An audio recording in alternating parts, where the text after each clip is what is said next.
एक बार फिर से आप सभी का स्वागत है हिंदी साहित्य में। आज हम बात करेंगे यूजीसी नेट हिंदी के सिलेबस की। क्या सिलेबस में बदला हुआ है, क्या सिलेबस वहीं का वहीं है और सिलेबस में क्या क्या गलतियां हैं, इसकी भी चर्चा करेंगे। चैनल को लाइक शेयर और सब्सक्राइब ज़रूर कीजिए। तो आइए शुरू करते हैं। और यहाँ पे हम जानते हैं, नहीं जानते तो जान जाइए, पूरे 10 यूनिट होते हैं।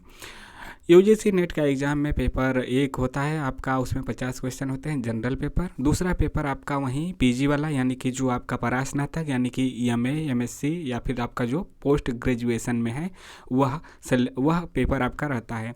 तो उसमें से जो आपका पीजी सब्जेक्ट है, मेन सब्जेक्ट जो है, दूसरा पेपर वहीं रहता है। तो उसमें 10 यूनिट होते हैं, हालांकि पहले में भी 10 यूनिट हैं। तो यहाँ पे हम हिंदी की बात करने जा रहे हैं, हिंदी विषय जिसका कि कोड 20 होता है नेट के सब्जेक्ट कोड में। तो उसके सिलेबस की बात करेंगे, 10 यूनिट के बारी बारी से बात करेंगे, किस यूनिट में क्या है और कहाँ पे एनटीए ने गलती की है वह भी बात करेंगे। पहले शुरुआत करते हैं इकाई 1 से। इकाई 1 का शीर्षक है हिंदी भाषा और उसका विकास, और इसके अंदर क्या क्या है वह देखते हैं। हिंदी की ऐतिहासिक पृष्ठभूमि, जिसमें कि प्राचीन भारतीय आर्य भाषाएं, मध्यकालीन भारतीय आर्य भाषाएं, पाली, प्राकृत, सौरसेनी, अर्धमागधी, मागधी, अपभ्रंश और उनकी विशेषताएं। अपभ्रंश, अवहट और पुरानी हिंदी का संबंध, आधुनिक भारतीय आर्य भाषाएं और उनका वर्गीकरण, हिंदी का भौगोलिक विस्तार, जिसमें कि हिंदी की उपभाषाएं, पश्चिमी हिंदी, पूर्वी हिंदी, राजस्थानी हिंदी, बिहारी हिंदी, पहाड़ी वर्ग की हिंदी और उनकी बोलियां, खड़ी बोली, ब्रज और अवधी की विशेषताएं। हिंदी के विविध रूप, हिंदी, उर्दू, दक्षिणी, हिंदुस्तानी, हिंदी का भाषिक स्वरूप में हिंदी का स्वनिम व्यवस्था, खंड और खंडेतर, हिंदी की ध्वनियों के वर्गीकरण का आधार, हिंदी शब्द रचना में जो कि व्याकरण के तहत उपसर्ग, प्रत्यय, समास, हिंदी की रूप रचना में लिंग, वचन, कारक व्यवस्था के संदर्भ में संज्ञा, सर्वनाम, विशेषण और क्रिया, हिंदी वाक्य रचना, हिंदी भाषा प्रयोग के विविध रूप, बोली, मानक भाषा, राजभाषा, राष्ट्रभाषा और संपर्क भाषा में क्या अंतर है, ये सब। संचार माध्यम और हिंदी, कंप्यूटर और हिंदी, हिंदी की संवैधानिक स्थिति क्या है, बार बार यहाँ से आता है क्वेश्चन। देवनागरी लिपि, विशेषताएं और मानकीकरण। अब आ जाते हैं हम लोग इकाई 2 में। इकाई 2 में है हिंदी साहित्य का इतिहास, और सबसे बड़ा यही है, मतलब कि सबसे बड़ा वेटेज। हालांकि आजकल क्या है कि सभी यूनिट से बराबर क्वेश्चन लाने की कोशिश है, मतलब कोई यूनिट छोड़ते नहीं थे। पहले क्या थे, यहीं से सबसे ज़्यादा आता था और यहीं से सबसे ज़्यादा अब भी आता है। पहले जहां आपके 35-40 क्वेश्चन इस यूनिट से आते थे, अब मान के चलिए कि 18-20, 20-22, 25 ऐसे आते हैं। तो इतनी सबसे ज़्यादा चीज़ें इसी में है, और इसी से आपका कह सकते हैं कि 60 से 70% आपका पूरे सिलेबस का यही है। इसको आपने कवर कर लिया तो पूरा मतलब 70% आपने कवर कर लिया। तो आइए देखते हैं इसमें क्या क्या है। हिंदी साहित्य इतिहास दर्शन है, हिंदी साहित्य इतिहास लेखन की पद्धतियाँ हैं, हिंदी साहित्य का काल विभाजन और नामकरण, आदिकाल की विशेषताएं एवं साहित्यिक प्रवृत्तियाँ हैं, रासो साहित्य, आदिकालीन हिंदी का जैन साहित्य, सिद्ध और नाद साहित्य, अमीर खुसरो की क्या, बस अमीर खुसरो हैं इसमें, मतलब उनकी हिंदी कविता, विद्यापति और उनकी पदावली तथा लौकिक साहित्य। इसके बाद भक्ति काल, ये सब तो आदिकाल का हो गया ऊपर वाला। फिर भक्ति काल आ गया, भक्ति काल आंदोलन के उदय के सामाजिक सांस्कृतिक कारण, भक्ति आंदोलन का अखिल भारतीय स्वरूप और उसका अंतः प्रादेशिक वैशिष्ट, भक्ति काव्य की सामाजिक सांस्कृतिक पृष्ठभूमि, आलवर संत, भक्ति काव्य के प्रमुख संप्रदाय और उनका वैचारिक आधार, निर्गुण सगुण कवि और उनका काव्य। इसके बाद आ जाता है रीतिकाल, रीतिकाल में सामाजिक सांस्कृतिक पृष्ठभूमि, रीतिकाल की प्रमुख प्रवृत्तियाँ, रीतिबद्ध, रीति सिद्ध और रीतिमुग्ध जो हैं धारा। रीतिकाल में यह 3 धाराएं होती हैं ना, रीतिबद्ध, रीतिमुक्त, रीति सिद्ध। इसके बाद रीति कवियों का आचार्यत्व, रीतिकाल के प्रमुख कवि और उनका काव्य। फिर आ जाता है आधुनिक काल, आधुनिक काल में हिंदी गद्य का उद्भव और विकास, भारतेंदु पूर्व हिंदी का गद्य, 1857 की क्रांति और सांस्कृतिक पुनर्जागरण, भारतेंदु और उनका युग, पत्रकारिता का आरंभ और 19वीं शताब्दी का हिंदी पत्रकारिता। इसके बाद आधुनिकता की अवधारणा। इसके बाद आता है द्विवेदी युग, महावीर प्रसाद द्विवेदी और उनका युग, हिंदी नवजागरण और सरस्वती, राष्ट्रीय काव्य धारा के प्रमुख कवि, स्वच्छंदतावाद और उसके प्रमुख कवि, ये सब फिर बाद में आ जाते हैं।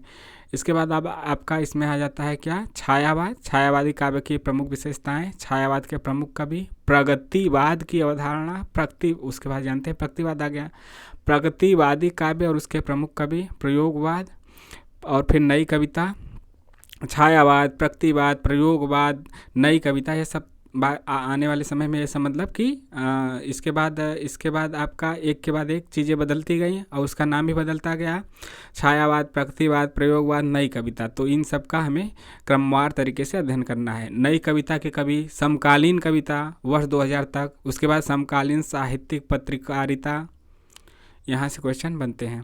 इसके बाद आपकी हिंदी साहित्य की गद्य विधाएं, इसी में है यूनिट 2 में ही। ये सब तो हमारा इतिहास से संबंधित हो गया, उनके बारे में, लेखकों के बारे में। फिर इसमें आपका अलग अलग विधाओं के बारे में भी देखना है। गद्य की विधाएं ये सब क्या हैं, हिंदी उपन्यास, भारतीय उपन्यास की अवधारणा, प्रेमचंद पूर्व उपन्यास, प्रेमचंद और उनका युग, प्रेमचंद के परिवर्ती उपन्यासकार यानी प्रेमचंद के बाद वर्ष 2000 तक दिया है। हालांकि रचना को तो 2000 के बाद भी पूछता है, लेकिन रचनाकार तो आप देखेंगे कि 2000 तक ही हैं, उसमें 2000 तक ही हैं जिनका जन्म सन 2000 से पहले तक हुआ है। तो हिंदी कहानी की बात करें तो हिंदी कहानी का उद्भव और विकास, 20वीं सदी की हिंदी कहानी और प्रमुख कहानी आंदोलन एवं प्रमुख कहानीकार, हिंदी नाटक और रंगमंच, विकास के चरण, भारतेंदु युग, प्रसादोत्तर युग, स्वतंत्रोत्तर युग, 60उत्तर युग और नया नाटक। इसमें प्रमुख नाट्य कृतियाँ हैं, प्रमुख नाटककार वर्ष 2000 तक नाटककारों का जिक्र है, उपन्यासकारों का भी, जिनका जन्म सन 2000 तक हुआ है। वहीं से बस प्रश्न पूछे जाएंगे। 2 वर्ष के बाद सन 2000 के बाद जिनका जन्म हुआ उनका भी नहीं, फिर से सिलेबस रिवाइज होगा तो हो सकता है कि उसमें बढ़ा दिया जाए कुछ।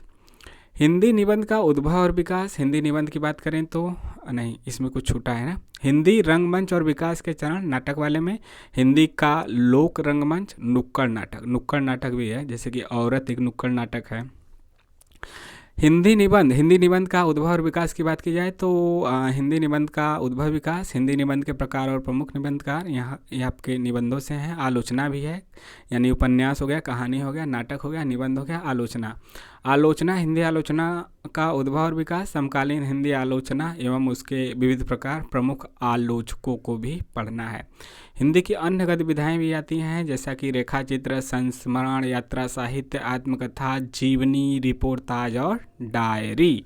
हिंदी का प्रवासी साहित्य भी एक नई चीज़ है, जिसमें कि प्रवासी साहित्य के बारे में आपका है, जो विदेशों में लिखा जा रहा है। विदेशों में प्रवासी साहित्य ऐसे साहित्य जो दूसरे अपने ही देश के जो दूसरे देश में रह रहे हैं, अपने ही देश के, कभी न कभी भारत से जुड़ाव रहा है, तो ऐसे जो भारत के बाहर के लिख रहे हैं लेखक, उनका भी इसमें अवधारणा एवं प्रमुख साहित्यकारों को बताना है। जैसे मॉरिशस का प्रेमचंद कौन है, तो जहाँ पे हिंदी की दूसरे देशों में काव्य मतलब कि साहित्य रचे जा रहे हैं, उनके भी प्रमुख साहित्यकारों को इसमें पूछा जाता है। इसके बाद इकाई 3 है साहित्य शास्त्र, काव्य के लक्षण, काव्य हेतु, काव्य प्रयोजन। प्रमुख संप्रदाय और सिद्धांत में रस, अलंकार, रीति, ध्वनि, वक्रोक्ति और औचित्य है। रस निष्पत्ति, साधारणीकरण। इसके बाद शब्द शक्ति, काव्य गुण, काव्य दोष, प्लेटो के काव्य सिद्धांत, अरस्तु का अनुकरण सिद्धांत, त्रासदी विवेचन और विरेचन सिद्धांत। अरस्तु का बस यही शीर्षक याद रखेंगे तब भी से सही हो जाता क्वेश्चन। इस बार जैसे पूछा गया अरस्तु का कौन सा सिद्धांत है, तो विरेचन है। अरस्तु का अनुकरण सिद्धांत भी है, त्रासदी विवेचन भी है, विरेचन सिद्धांत भी है। प्लेटो के काव्य सिद्धांत हो गए। वर्ड्सवर्थ का काव्य भाषा का सिद्धांत है। कालरिज का कल्पना और फैंटेसी का है। टी.एस. एलियट का निर्वैयक्तिकता का सिद्धांत और परंपरा की अवधारणा हो गया। आई.ए. रिचर्ड्स का मूल्य सिद्धांत, संप्रेषण सिद्धांत तथा काव्य भाषा सिद्धांत है। रूसी रूपवाद, नई समीक्षा, मिथक, फंतासी यानी फैंटेसी, कल्पना, प्रतीक, बिंब, ये सब भी क्या है, सिलेबस में है, जो कि बिंब से क्वेश्चन इस बार आया था। आगे बढ़ते हैं इकाई 4 पे। कुल इकाई 10 है ना, इकाई 4 पे हम पहुंच चुके हैं। इसमें वैचारिक पृष्ठभूमि है। वैचारिक पृष्ठभूमि में क्या क्या है। भारतीय नवजागरण और स्वाधीनता आंदोलन की वैचारिक पृष्ठभूमि। हिंदी नवजागरण, खड़ी बोली आंदोलन, फोर्ट विलियम कॉलेज, क्वेश्चन आया था यहाँ से। भारतेंदु और हिंदू नवजागरण, महावीर प्रसाद द्विवेदी और हिंदू नवजागरण, गांधीवादी दर्शन, अंबेडकर दर्शन, लोहिया दर्शन, मार्क्सवाद, मनोविश्लेषणवाद, अस्तित्ववाद, उत्तर आधुनिकतावाद, अस्मितामूलक विमर्श। यह आया था यहाँ पे आपका दलित और स्त्री आदिवासी से। दलित विमर्श, स्त्री विमर्श, आदिवासी विमर्श, अल्पसंख्यक विमर्श, ये सब क्या है, अस्मितामूलक विमर्श के टॉपिक हैं। इकाई 5 हिंदी कविता का जिक्र आता है। हिंदी कविता में पृथ्वीराज रासो का रेवा तट है, अमीर खुसरो की पहेलियाँ और मुकरियाँ हैं, विद्यापति की पदावली है, संपादक डॉक्टर नरेंद्र झा है, पद संख्या 1 से लेके 25 तक है। इसके बाद कबीर दास हैं। कबीर दास का में संपादक हजारी प्रसाद द्विवेदी हैं, यानी कि उन्होंने संपादित किया है एक छाट के, इसमें मतलब कि कौन कौन से पद हैं, तो वहीं पद संख्या 160 से 209 तक, बस जितना दिया है वहीं सिलेबस में है और वहीं से आएगा भी। जायसी ग्रंथावली नेट में यही एक अच्छी बात रहती है कि जो सिलेबस में देता है उसी हिसाब से बनाता है उसी के अंडर। हालांकि आप कहेंगे कि सिलेबस भी तो एकदम समुंदर है, हाँ सिलेबस बड़ा है। जायसी ग्रंथावली संपादक आचार्य रामचंद्र शुक्ल है, नागमती वियोग खंड सिलेबस में लगा हुआ है। सूरदास का भ्रमर गीत सार जिसके संपादक रामचंद्र शुक्ल, और पद संख्या 21 से लेकर 70 तक है। भ्रमर गीत सार का नेट के सिलेबस में है। तुलसीदास का रामचरितमानस है और उत्तरकांड। इसके बाद बिहारी सत्सई का है जिसके संपादक जगन्नाथ दास रत्नाकर हैं, दोहा संख्या 1 से लेकर 50 तक है। घनानंद कवित्त का के संपादक कौन है, घनानंद के जो उनका कवित्त है, बिहारी का सत्सई हो गया, घनानंद का कवित्त, इनके संपादक कौन, विश्वनाथ मिश्र हैं। विश्वनाथ मिश्र, कवि संख्या 1 से लेकर 30 तक सिलेबस में है। मीरा के संपादक जो हैं रचनाओं के, इनके दोहों के पदों के कौन हैं, पदों के संपादक विश्वनाथ त्रिपाठी हैं, 1 से लेकर 20 तक, प्रारंभ से 20 तक, यानी 1 से 20 तक। अयोध्या सिंह उपाध्याय हरिऔध, इनका प्रिय प्रवास लगा हुआ है। मैथिली शरण गुप्त का भारत भारती और साकेत का 9वां सर्ग केवल लगा हुआ है, केवल 9वां सर्ग। जयशंकर प्रसाद का आंसू है, कामायनी है, और कामायनी में कुल 15 सर्ग हैं, 15 सर्ग नहीं लगा है, केवल श्रद्धा लज्जा ईड़ा लगा हुआ है, श्रद्धा लज्जा ईड़ा। और इसका जो ये तीसरा है सर्ग, ये 6वां है, ये 9वां है, ठीक। श्रद्धा लज्जा ईड़ा। निराला की जो कविताएं लगी हुई हैं उसमें हम आपको बता दें कि कौन कौन सी कविताएं लगी हुई हैं। बाधो नाव इस ठाम बंधु, जूही की कली, जागो फिर एक बार, सरोज स्मृति, राम की शक्ति पूजा, कुकुरमुत्ता, बाधो नाव इस ठाम बंधु। सुमित्रानंदन पंत, सिलेबस की सबसे पहली गलती यहाँ पे है।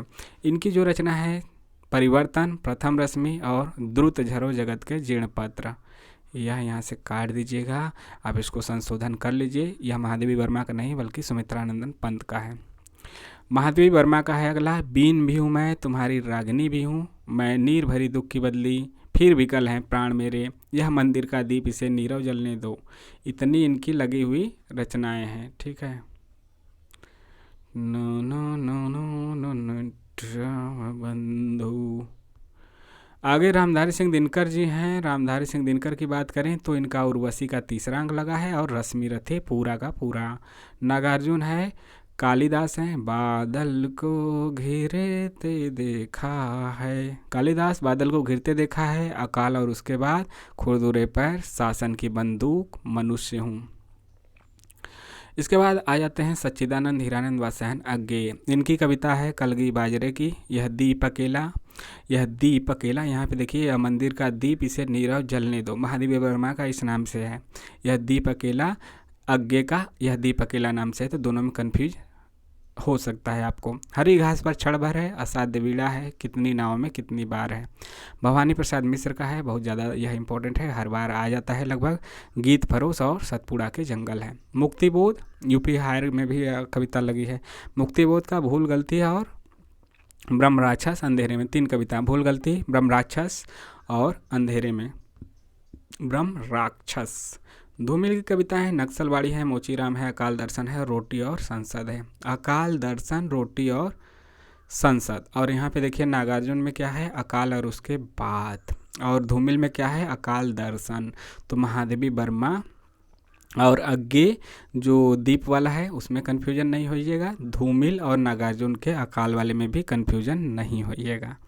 आगे बढ़ते हैं उपन्यास की तरफ। इकाई 6 हिंदी उपन्यास। देवरानी जेठानी है पंडित गौरी दत्त का। परीक्षा गुरु है लाला श्रीनिवास दास का। गोदान है मुंशी प्रेमचंद का। शेखर एक जीवनी का भाग 1 लगा हुआ है, 2 भागों में है लेकिन पहला ही भाग लगा है बस, अग्गे का है। वाण भट्ट की आत्मकथा हजारी प्रसाद द्विवेदी का है। महिला आंचल फणीश्वर नाथ रेणु का है। झूठा सच यशपाल का है। मानस का हंस अमृतलाल नागर का है। तमाश भीष्म साहनी का है। राग दरबारी श्रीलाल शुक्ल का है। जिंदगी नामा कृष्णा सोबती का है। आपका बंटी मन्नू भंडारी का है। और यह याद रखिए कि आपका उपन्यास है। धरती धन्ना अपना जगदीश चंद का है। इसके बाद यूनिट 7 है हिंदी कहानी का। देखिए राजेंद्र बाला घोष, जिन्हें कि बंग महिला के नाम से जाना जाता है, इनकी 2 कहानियां हैं। पहली कहानी चंद्रदेव से मेरी बातें, दूसरी कहानी दुलाई वाली। माधवराव सप्रे, इनका कहानी जो है एक टोकरी भर मिट्टी है। सुभद्रा कुमारी चौहान की कहानी राही लगी है। मुंशी प्रेमचंद की 2 कहानियां लगी हैं, ईदगाह और दुनिया का सबसे अनमोल रतन। यहाँ पे एक छोटी सी मिस्टेक है, दुनिया का यहाँ पे सबसे छूट गया तो सबसे लगा लीजिएगा। यह कह सकते हैं कि अभी गलती तो है ही, छोटी सी गलती है। बड़ी गलती हमने आपको एक दिखा दिया महादेवी वर्मा और पंत की कविता में, आगे देखेंगे और भी गलतियाँ, 2 और गलतियाँ बड़ी बड़ी। ये छोटी सी मिस्टेक है, सबसे बस छूट गया है। राजा राधिका रमण प्रसाद सिंह, लेकिन है तो गलती ही। राजा राधिका रमण प्रसाद सिंह का कानों में कंगना है, उसने कहा था यह चंद्रदास शर्मा गुलेरी का है। आकाशदीप कहानी जयशंकर प्रसाद की लगी हुई है। अपना अपना भाग्य कहानी जैनेन्द्र की है। फणीश्वर नाथ रेणु की 2 कहानियां हैं, तीसरी कसम और लाल पान की बेगम। तीसरी कसम को एक और नाम से जानते हैं, किसके? मारे गए गुलफाम के नाम से। तो मारे गए गुलफाम उर्फ तीसरी कसम यह कहानी है, और लाल पान की बेगम। आगे की कहानी गैंग्रीन लगी है, इसको रोज नाम से भी जाना जाता है, गैंग्रीन या रोज। शेखर जोशी की कहानी कोसी का घटवार लगा हुआ है। भीष्म साहनी की भी 2 कहानियां लगी गए हैं, अमृतसर आ गया है और चीफ की दावत। कृष्णा सोबती की कहानी लगी हुई है, सिक्का बदल गया, विभाजन पे आधारित है। ठीक है, विभाजन पे। अमृतसर आ गया, यह भी विभाजन पे है। हरिशंकर परसाई की कहानी इंस्पेक्टर माता दिन चांद पे लगा हुआ है। ज्ञान रंजन की कहानी पिता पे लगा हुआ है, पुरानी पीढ़ियाँ जो नहीं छोड़ती अपनी आदत, उस पर आधारित है, संकीर्णता कह सकते हैं। कमलेश्वर की कहानी राजा निर्वंशिया लगी हुई है। निर्मल वर्मा की कहानी परिंदे। इसके बाद इकाई 8 हिंदी नाटक आ जाता है। हिंदी नाटक की बात करते हैं तो भारतेंदु हरिश्चंद की 2 नाटक लगा है, अंधेर नगरी और भारत दुर्दशा। जयशंकर प्रसाद की 3 नाटक लगा है, जयशंकर प्रसाद का चंद्रगुप्त, स्कंदगुप्त और ध्रुव स्वामिनी। धर्मवीर भारती की एक नाटक अंधायुग, लक्ष्मी नारायण लाल का नाटक सिंदूर की होली, मोहन राकेश का 2 नाटक आधे अधूरे और आषाढ़ का 1 दिन लगा हुआ है। हबीब तनवीर का आगरा बाजार नाटक। सर्वेश्वर दयाल सक्सेना का बकरी नाटक लगा हुआ है। शंकर शेष का एक और द्रोणाचार्य। उपेंद्र नाथ सस का अंजो दीदी नाटक लगा हुआ है। मन्नू भंडारी का महाभोज नाटक लगा हुआ है। महाभोज पहले उपन्यास के रूप में लिखा गया था, बाद में इसका रूपांतरण करके इसको नाटक में कर दिया गया। तो यह मूल रूप से उपन्यास लिखा गया था, तो यह आपको उपन्यास में भी मिलता है और नाटक में भी, लेकिन जो सिलेबस में है वह नाटक वाला इनका है। इकाई 9 में बात करते हैं हिंदी निबंध की। भारतेंदु हरिश्चंद का इसमें 2 निबंध लगा हुआ है। आप देख सकते हैं भारतेंदु हरिश्चंद हर जगह छाए हैं, प्रतिभाशाली थे, छाए ही हैं। दिल्ली दरबार दर्पण और भारतवर्ष उन्नति कैसे हो सकती है। प्रताप नारायण मिश्र का शिव मूर्ति निबंध लगा हुआ है।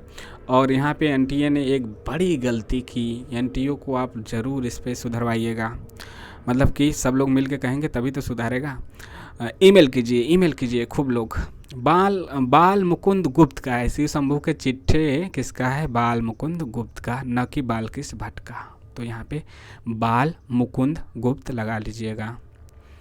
आचार्य रामचंद्र शुक्ल का, यह एनटीए की दूसरी गलती, पहली हो गई वहाँ पे कविता में जहाँ हमने बताया गया। सुमित्रा नंदन पंत द्रुत झरो जगत के जीर्ण पत्र पंत का है, न कि महादेवी वर्मा का। पहली गलती वो, दूसरी दुनिया का सबसे अनमोल रतन होना चाहिए, सबसे वहाँ पे छोड़ दिया था, लेकिन उसको हम गलती तो कह रहे हैं, गिना नहीं रहे हैं। 3 बड़ी गलतियाँ जो उसको हम आपको बता रहे हैं। दूसरी बड़ी गलती यहाँ पे, तीसरी एक और है।